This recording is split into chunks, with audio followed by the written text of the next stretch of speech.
घर नहीं गया। ईद शबरात कभी भी अम्मी या अब्बू ही जाते हैं।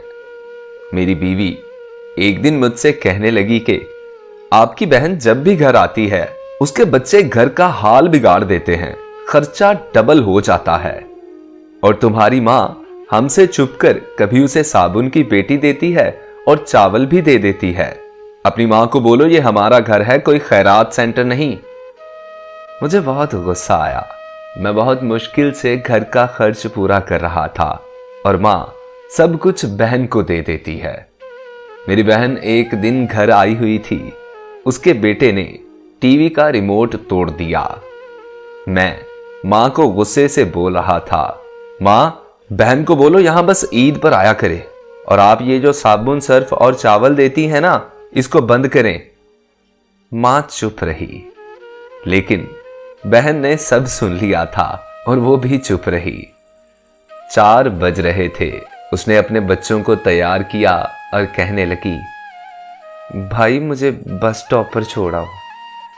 मैंने झूठे मुंह कह दिया, कुछ दिन और रह लेती।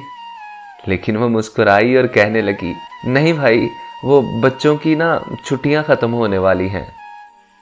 फिर जब हम दोनों भाइयों में जमीन का बंटवारा हो रहा था तो मैंने साफ इनकार किया कि मैं अपनी जमीन में से बहन को हिस्सा नहीं दूंगा। बहन मेरे सामने बिल्कुल खामोश बैठी थी। सब सुनती रही, कुछ ना बोली। मां ने कहा, बेटा बेटी का भी हक बनता है। मैंने गाली देकर कहा, कुछ भी हो जाए मैं हिस्सा नहीं दूंगा। मेरी बीवी भी बहन को बुरा भला कहने लगी, लेकिन मेरी बहन खामोश रही। बड़ा भाई अलहदा हो गया। कुछ वक्त के बाद मेरे बड़े बेटे को टीबी हो गया। मेरे पास उसके इलाज करवाने के लिए पैसे नहीं थे। मैं बहुत परेशान था और कर्ज भी ले चुका था।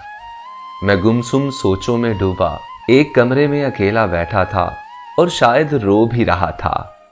उस वक्त वही बहन घर आई। मैंने गुस्से से बोला, अब ये मनहूस आ गई। फिर मैंने बीवी से बोला कि बहन के लिए कुछ बना दो, आ गई है ये। मेरी बीवी कहने लगी, कोई ज़रूरत नहीं गोश्त या कुछ और बनाने की। फिर 1 घंटा बाद मेरी बहन मेरे पास आई और बोली, भाई परेशान हो? बहन ने मेरे सर पर हाथ फेरा और कहने लगी, बड़ी बहन हूं तुम्हारी, गोदी में खिलाया मैंने तुम्हें, देखो अब इतने बड़े हो गए हो कि मुझसे भी बड़े लगते हो। फिर मेरे करीब हुई, अपने परस से सोने के कंगन निकाले और मेरे हाथ पर रख दिए। फिर आहिस्ता से कान में बोली, पागल तू ऐਵੇਂ परेशान होता है। बच्चे स्कूल थे, मैंने सोचा दौड़ते दौड़ते भाई से मिलाऊं। ये कंगन बेच, अपना खर्चा कर और बेटे का इलाज करवा। कमलिया टेंशन न लिया कर, शक्ल तो देख क्या हालत बना ली है। मैं खामोश था, बहन की तरफ देखे जा रहा था। वो आहिस्ता से बोली, किसी को बताना ना कंगन के बारे में, तुम्हें मेरी कसम है। मेरे सर पर उसने बोसा दिया और 1000 रुपये मुझे दिए। शायद ये उसकी जमा पूंजी थी। वो 1000 रुपये का नोट मेरी जेब में डाल के बोली, बच्चों को गोश्त ला देना और परेशान ना हुआ कर ऐसे मेरे होते हुए। वो जल्दी जाने लगी। मैंने उसके पैरों की तरफ देखा।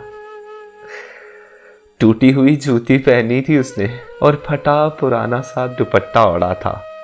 वो जब भी आती थी उसके सर पर वही पुराना दुपट्टा होता था। कुर्बान जाऊं बहन की इस मोहब्बत पर। हम भाई कितने मतलब परस्त होते हैं ना। और बहनें भाइयों का जरा सा दुख नहीं बर्दाश्त कर पाती। हाथ में कंगन पकड़े जोर जोर से रो रहा था। बहनें अपने घर में खुदा जाने कितने दुख सहती हैं।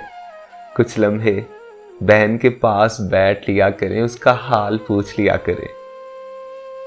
मुझे पता है मेरी आज की ये वीडियो के अल्फाज सुनकर यकीनन आप सब लोगों की आंखें नम हो गई होंगी और मैं खुद भी इस वक्त रिकॉर्डिंग करते हुए रो रहा हूं। बहनें सच में मां का रूप होती हैं।